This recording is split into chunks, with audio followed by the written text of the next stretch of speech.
저희 KCTV 뉴스가 개편이 되면서 지역의 주요 현안을 분석하던 오성수의 뉴스 분석이 이제는 이슈 분석이라는 새로운 이름으로 찾아뵙게 됐습니다. 주요 인사들을 초청해서 좀 더 심도 있는 대화들 듣는 시간 마련할 텐데요. 물론 계속해서 지역의 현안들도 꼼꼼하게 챙겨드리도록 하겠습니다. 같이 이끌어 나갈 광주매일신문 오성수 편집국장 나오셨습니다. 안녕하세요. 예, 안녕하십니까? 네, 국장님 저희가 이렇게 약간의 변화를 가져봤는데요. 어떠신가요? 아주 큰 변화인 것 같아요. 네. 그래서 조금 더 무게감을 많이 느끼고요. 지역에 관한 문제, 정치, 또 시사에 관한 문제 등에 대해서 이제 같이 얘기를 나눠볼 예정인데요. 네. 좀 더 많이 준비해서 유익한 정보 제공하는 데 최선을 다하겠습니다. 네, 오늘 첫 시간입니다. 저희 스튜디오로 모신 특별한 손님이 계신데요. 광주 북구을 선거구가 지역구인 최경환 민주평화당 국회의원 나오셨습니다. 어서 오십시오. 네, 안녕하세요. 반갑습니다. 네, 반갑습니다.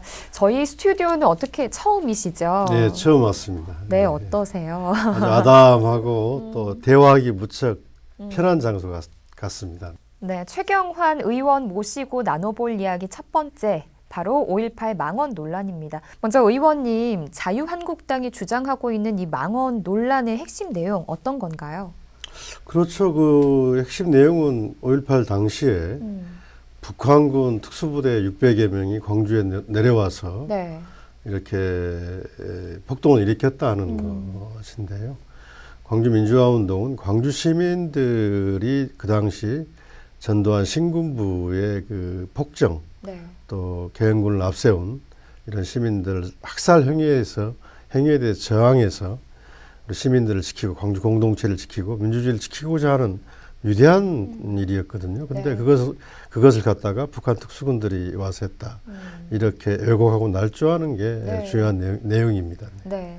그런데 오 국장님, 이 북한군 개입 여부 이 주장이 사실은 뭐 전두환 씨로부터 시작이 됐다라는 그런 이야기가 있더라고요. 어떤 내용인가요? 네, 사실 이제 그 이게 80년 상황이잖아요. 네. 사실 당시에는 정보도 거의 없었고 언론 통제도 매우 심각한 상황이었는데 제가 알고 있기로는 80년 6월 무렵에 이제 주한미 상공회의소 어떤 그 기업인들과 만찬에서 이제 전두환 씨가 뭐 신원 미상의 시신이 발견됐다. 네. 그러면서 이제 방금 최 의원님 말씀하신 것처럼 이제 북한군 개입설을 이제 슬쩍 흘리거든요. 그런 한 이유고 또 80년대 중반에서도 이렇게 이제 안기부와 당시 국방부를 중심으로 해서 이런 이제 왜곡된 사실들이 많이 유포가 됩니다. 네.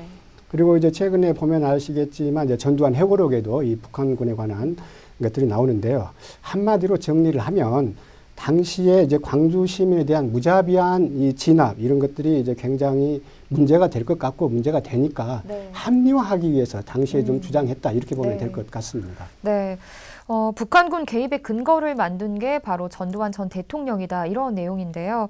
의원님, 그런데 이 진상규명 특별법 제정에 북한군이 개입했다라는 이 여부가 포함이 된 건가요? 좀처럼 이해가 되질 않는 그런 내용인데요. 예, 그 법은 제가 대표 발의한 법안입니다. 네. 제가 초안을 만들고 이 초안을 만들 때도 광주 시민단체 전남대 5.18 연구소 또 5월 단체들 같이 협의해서 만들어 제출한 법안인데요. 네. 제가 그 진상규명의 범위에는 제가 낸 초안에는 들어있지 않았습니다. 국방위원회에서 심의를 할 때에 자유한국당의 일부 의원들이 북한군 개입설을 넣자 이야기하면서 거기서 5월 단체들도 한국당이 그렇게 주장을 하니까 그렇다면 이번 기회에 북한군 개입설이라고 하는 그 가짜 뉴스를 다 정리하고 넘어가자는 차원에서 북한군 개입 여부 및 또 그런 조작을 했는지 조작 여부, 북한군 개입설 조작 여부 이 두 가지가 들어가게 된 거거든요. 네. 그래서 당초에 법안을 할 때는 자유한국당도 이걸 가짜 뉴스를 이제 말끔히 정리하고 넘어가자는 취지로 만들어졌는데 네. 지금 와서는 이제 그걸 이 본질인 것처럼 네. 주장하고 있는 것입니다. 네. 저는 그 대목에서 좀 아쉬운 부분이 있다면은요. 물론 이제 그때 어떤 한국당에서 이제 그런 주장을 해서 이제 그런 담고 있었는데 사실 그렇게 선의로 해서 이제 그런 문제를 좀 완전히 정리하고 가자 하는 그런 차원에서 이제 포함시켰던 걸로 알고 있습니다. 7개 항목 중에 7개 항목에서 6번째 항에 포함됐던 걸로 알고 있는데 뭐 정확히 보면 북한군의 개입 여부 및 침투 조작에 관한 포함을 했었는데 이것을 이제 빌미로 해서 최근에 이제 자유한국당 의원 3명이 이렇게 망언을 했지 않습니까? 그래서 당시에 의도하고는 좀 다른 방향으로 가버려서 좀 매우 안타깝다 하는 생각이 예, 들고요. 저도 이제 그때에 저도 이건 말도 안 되는 내용을 왜 법안에 집어넣느냐. 예. 이렇게 해서 반대를 했었는데 그 당시 5월 단체에서 국회에 와서 기자회견을 하셨어요. 한국당 의원들이 주장하는 게 그것 때문에 법이 통과되지 못한다면 가짜 뉴스 정리 차원에서 대승적으로 수용해서 이번에 털고 가자 이렇게 했는데 오히려 발목이 잡힌 꼴이 됐습니다. 그래서 이번에 또 다른 의원들이 그것을 제6조거든 6항인데 6항을 이제 삭제하는 내용의 개정안을 제출해 놓고 있는 상태입니다. 네. 어찌 보면 이 5.18 가짜뉴스 같은 경우도 예전부터 계속해서 나오던 이야기이기 때문에 여기를 좀 대응할 전담 기구가 미리 있었다면 좀 좋지 않았을까라는 생각이 드는데 국장님은 어떻게 생각하세요? 네, 맞습니다. 그러는데 이제 그와 같은 상황들이 이제 이렇게 일련의 과정 통해서 자연스럽게 이번에 이제 특별법 조사 항목에서 포함을 또 조사관에서 하는 과정에서 나오지 않을까 저는 그렇게 생각하고 있습니다. 네. 지금 현행법도 지만원이나 기타 여러 사람이 처벌을 받았습니다. 네. 받았는데도 같은 주장을 계속하고 있어요. 그래서 더 형사법적인 그 규정을 해서 명예훼손 부분이나 이런 부분들을 정확히 해서 처벌하는 것을 만들어내서 그런 규제를 강화할 필요가 있다 이렇게 생각하고 있습니다. 방금 그 정리할 필요성이 있다라고 말씀을 하셨는데 이제 결국 이제 현 상황에서는 이제 자유한국당에서 이제 망언 3인방이라고 그러죠. 이제 김진태 의원 포함해서 이렇게 김순례 의원 이제 어떻게 처벌할지 굉장히 관심이잖아요. 이제 지역민뿐만 아니라 전국적인 관심인데 이제 황교안 씨가 대표가 되고 이제 김순례 의원이 이제 최고위원이 되면서 굉장히 징계 결정이 쉽지 않을 것이다. 이런 전망들이 나오거든요. 그러면 굉장히 또 지역민뿐만 아니라 국민들도 많이 허탈해 할 것 같고 그렇게 되면 안 되겠지만 그렇게 되면 또 이 진상규명 특별법에 대한 시행이 좀 굉장히 좀 늦어지지 않을까 저는 굉장히 큰 걱정이 좀 되더라고요. 그렇습니다. 지금 상황이 그렇습니다. 제가 국회에 있으면서 정말 답답하고 어떻게 이 상황을 헤쳐나가야 될 것이냐는 데 대해서 여러 걱정들이 많은데 5.18 관련 3대 현안이 있습니다. 금방 말씀하신 망언 의원 3사람을 제명시키는 문제, 다음에 왜곡 행위를 처벌하는 그 법을 제정하는 문제, 그 다음에 지금 진상규명위원회가 한국당 위원이 추천이 안 돼가지고 출범을 못하고 있거든요. 진상규명위원회를 출범시키는 문제, 이 3가지가 있는데 이것들이 모두 다 한국당의 몽이 발목 잡기로 안 되고 있어요. 그래서 이번에 가장 중요한 것은 이 망언 3인 의원들을 처벌하는 겁니다. 그래서 국회 윤리특별위원회 심의를 거쳐서 본회의에 오면은 그 3분의 2, 200여 명이 필요하거든요. 그래서 지금 한국당이 한 20, 30명 의원이 이쪽에 참여를 해줘야 되는데 그걸 할 수 있는 것은 다른 방법이 없다고 봅니다. 국민의 여론, 압박, 내년 총선도 있기 때문에 그런 그 국민적 여론을 통해서 한국당을 압박해 나가는 이런 노력들이 계속 필요하다고 생각하고 있습니다. 네, 5.18 이야기는 이쯤에서 좀 마무리를 하겠고요. 두 번째 주제로 넘어가 보도록 하겠습니다. 바로 민주평화당 이야기인데요. 민주평화당 지지율이 좀처럼 오르질 않고 있습니다. 의원님 어떻게 보시나요? 답답합니다. 참 제 정치하는 입장에서 당의 지지율이 좀 있어야지 활기를 좀 찾고 그러는데 그렇죠. 좀 더 답답한 형국이 계속되고 있는데 앞으로 1년 정도 총선이 남았는데 여기에서 이제 어떻게 주민들의 뜻을 받들어서 정치적인 재편 과정에 참여할 수 있느냐는 문제가 중요한 과제로 이제 나왔다고 생각합니다. 네. 이대로는 선거를 칠 수 없습니다. 네, 이런 지지율에 관련된 뭐 외부 시각도 궁금한데 국장님 어떻게 보시나요? 사실 방금 말씀하신 것처럼 굉장히 민주평화당에 대한 지지율이 굉장히 낮거든요. 뭐 한 1, 2% 정도. 제가 알고 있기로는 이제 그 정도 3% 정도. 3%인가요? 예, 그 정도 되는데 사실 광주 지역 국회의원 8분 중에서 민주평화당 의원들이 4분 차지하고 계시잖아요. 실질적으로 광주에서만 보면 제1당이에요. 뭐 전국적으로 민주당이 그런다 치지만 그런 상황에서 굉장히 지지율이 아주 미약한 것은 굉장히 좀 현실적이고 더 문제는 이 앞으로 이런 구도가 이게 민주평화당에 대한 지지가 좀 개선될 여지가 저는 별로 그렇게 많이 보이지가 않거든요. 그게 안타깝다라는 생각이 들고. 네. 근데 국장님 이렇게 계속해서 뭐 민주평화당이 민주당 그리고 바른미래당과 통합설이 계속해서 나오는 건 아무래도 내년 총선을 염두에 본 거다라고 말할 수 있겠죠. 물론 이제 당연히 의원 입장에서는 당연히 이제 내년 총선이 제일 중요한 현안이죠. 네네. 그래서 한때는 근데 분명 한때는 통합설이 나왔지만 지금은 좀 잠잠한 그런 상황이거든요. 네네. 근데 좀 이제 통합과 관련해서 좀 의미 있는 게 지난 1월이었죠. 이제 무소속의 송금주 이용호 의원이 이제 민주당의 입당에 좌절됐지 않습니까? 이제 정확하게 표현을 보면 이제 손 의원의 입당과 이제 이 의원의 이제 복당 시도였는데 그때 이제 민주당에서는 물론 이들 의원들이 그동안의 행동이 이제 민주당의 정강 정책과 맞지 않다 이렇게 해서 이제 입당을 거부를 했는데 그것이 의미 있었던 것이 만약에 그 의원들이 민주당에 입당을 했었더라면 또 일부 의원들도 추가로 좀 입당했었을 것이다라는 것이 많이 좀 그렇게 회자가 됐었거든요. 그래서 상당히 그런 것들이 좀 거기까지 그쳤다라는 것에 좀 의미가 좀 있고요. 네.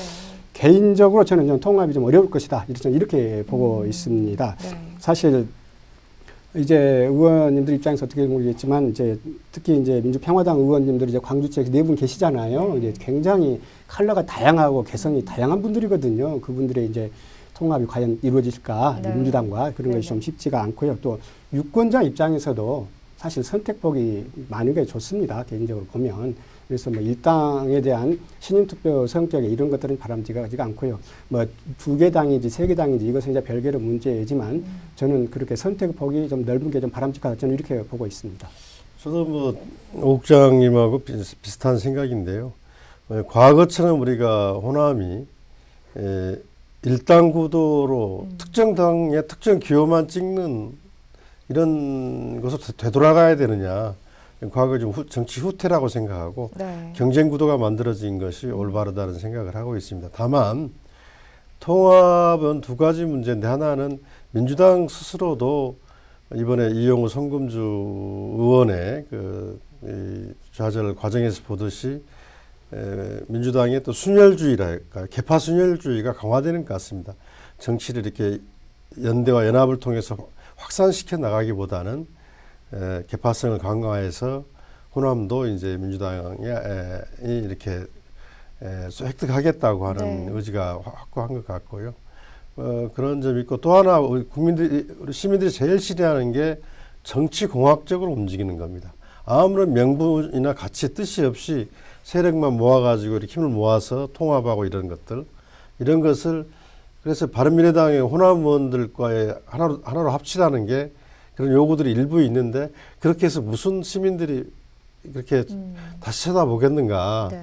지지를 보내겠느냐 하는 생각도 있고 그래서 상당히 좀 민주당하고 통합도 그렇고 바른미래당과 힘을 합치는 문제도 그렇고 상당히 어려운 지경인데 그러나 많은 변화가 있을 것이다 이렇게 생각을 하고 있습니다. 네. 네. 자, 그럼 마지막 주제로 넘어가 보도록 하겠습니다. 최경환 의원님의 지역구가 바로 광주 북구을입니다. 얼마 전에 첨단지구가 한전공대 부지에서 탈락을 했는데요. 바로 며칠 뒤였죠. 정부의 예비타당성 면제 사업에서 첨단지구 AI 과학기술 창업단지 조성 사업이 선정이 됐습니다. 사업 추진이 가시화됐다라고 볼 수가 있겠는데요. 선정이 되기까지 어떤 과정들이 있었는지 궁금합니다, 의원님. 그렇죠. 예타 면제 사업으로 이렇게 첨단 3지구가 AI 창업단지 5년간 4천억이 투자되는 사업이 확정되는데요. 네. 뭐 제 지역구라서보다도 낙후된 북구 지역, 광주 북부 지역에 새로운 산업 거점이 형성되고 있다. 특히 첨단 산업 분야에 그런 점에서 매우 환영할 만한 일이고 한전공대에 들어오는 것만큼 더 큰 일이라고 생각하고 네. 있습니다. 그래서 이번에 꼭 성공을 해야 된다고 보고요.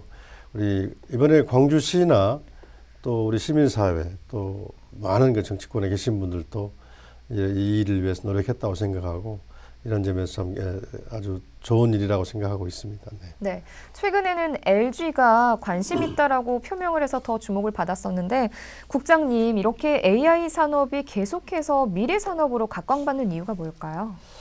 네, 먼저 그 전에 사실 이제 방금 말씀하신 것처럼 이제 광주시가 예비 타당성 면제 사업에 이제 공모를 해서 네. 이제 AI 과학기술 창업단지가 선정이 됐잖아요. 제가 보기에 광주시가 한 일 중에서 근래 들어 제일 잘하는 일인 것 같아요. 오죽했으면 이 대전의 대덕특구 연구원들이 왜 그것을 광주에 뺏겼나 할 정도로 다른 지역에서는 굉장히 조금 아주 울분을 토했다고 할 정도입니다. 이 첨단 산업계나 이 첨단 과학계에서는 이 대표적인 미래 AI 산업, 미래 이제 선도 산업으로 이렇게 꼽고 있거든요. 저는 광주의 미래 산업 지도를 바꾸는데 그 광주형 일자리보다 더 이상의 저는 의미를 갖고 있다 이렇게 보고 있습니다. 네. 사실 이 AI 산업이라는 AI 기술이라는 것이 특정 산업은 아니거든요. 네. 산업 전반에 적용되는 이제 범용 기술입니다. 네. 그런데 재밌는 것이 이제 우리와 관련된 기술력은 우리나라 굉장히 낮아요. 그리고 더 재밌는 게 특별히 전국적으로 어디 특정한 지역이 잘 된 뭐 앞선 지역이 별로 없습니다. 네. 네. 굳이 한다면 저기 이런 사정에서 LG전자가 이제 굉장히 기업 입장에서는 앞서 있는 상황인데 LG전자가 이제 광주시가 응모라는 과정부터 관심을 갖고 있어서 지금도 이제 아마 거의 LG가 적극 투자하는 방향으로 좀 되는 것으로 알고 있습니다만 앞으로 매우 좀 아주 바람직한 현상으로 가고 있지 않냐 저는 그렇게 보고 있습니다. 네, 의원님께 좀 마지막으로 한 가지만 더 질문 드리도록 하겠습니다. 문화 전당 그리고 문화 중심 도시 조성 사업이 생각보다 좀 더디다라는 이런 이야기가 있거든요. 어떻게 생각하시나요? 아시아 문화 전당 상당히 저는 위기의식을 갖고 있습니다. 네. 우리가 시작을 했지만 국책 사업으로서 5조 3천억이 들어가는 엄청난 사업입니다. 지금 한 1조 5천억 정도, 25%밖에 투자가 안 되어 있는데 또 문재인 정부 들어와서 예산 투자를 이제 많이 하고 다시 시작했는데 기재부나 관련해서 결국 1년에 투자할 예산을 700억에서 800억 딱 묶어두고 있어요. 그래서 그렇게 획기적인 투자가 안 이루어지고 있는 게 또 하나의 문제고요. 네. 또 아시아문화 전당장의 차관급 습격 문제, 또 2026년으로 되어 있는 아시아 회계 특별법을 연장하는 문제. 나라에서 국가에서 지원을 계속 받아나가야 되거든요. 중단되면 지금 아시아 국가 지원이 중단되거나 하면 자체적으로 할 만한 역량이 안 됩니다. 그런 점에서 국가 지원이 계속 돼야 되기 때문에 아특법도 연장이 돼야 되고 저는 가장 중요한 것은 컨텐츠 문제라고 생각합니다. 광주 사람들이 또 대한민국 사람들이 또 세계인들이 아시아인들이 광주 와서 이걸 보자고 올 수 있는 컨텐츠 이른바 킬러 컨텐츠를 만들어내는 부분들은 누구도 누가 아니라 우리 광주의 아티스트들 문화예술 관련 분들이 지혜를 모아가지고 광주 가서는 아시아문화 전당 가서 이걸 봐야 된다. 이거 관람해야 된다.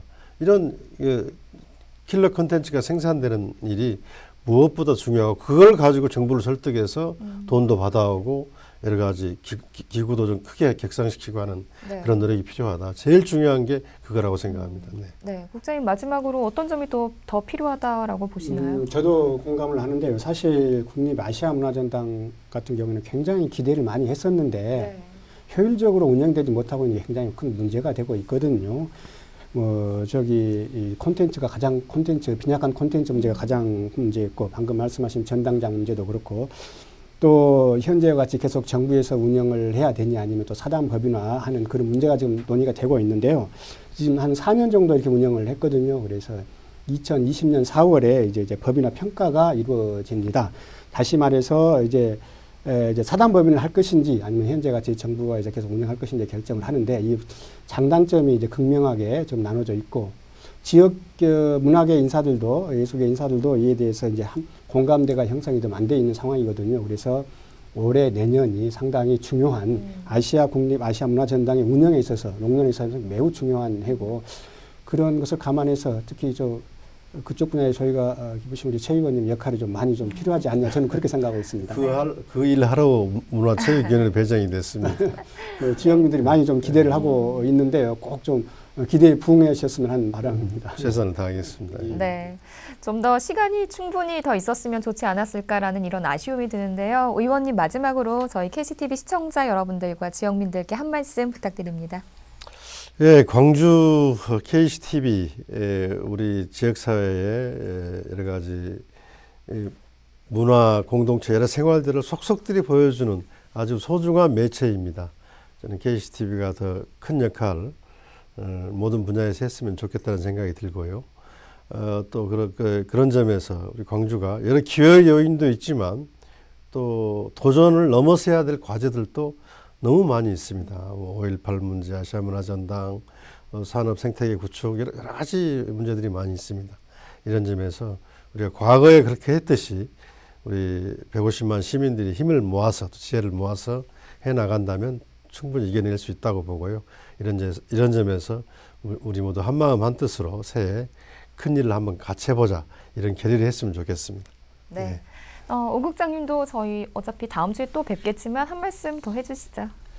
우리 최경환 의원님 나오셨으니까요. 지금 제가 보기에는 최경환은 5.18 망언과 관련해서 가장 열심히 지금 활동하시는 지역 의원분 중에 한 분이거든요. 그래서 이제 좀 더 다양한 목소리를 귀담아 들으시고 또 목소리를 내셔서 좀 좋은 결과로 좀 연결될 수 있도록 최선의 노력을 좀 다해 주시고요. 1년 남은 좀 이 동안 좀 지역민을 위해 지역 발전을 위해서 더욱더 분발해 주실 것을 좀 거듭 당부드리겠습니다. 네, 감사합니다. 네. 네, 오성수의 이슈 분석 오늘 이렇게 새롭게 찾아뵙는데요. 민주평화당 최경환 국회의원 그리고 광주매일신문 오성수 편집국장과 함께했습니다. 두 분 모두 수고하셨습니다. 네, 고맙습니다. 감사합니다.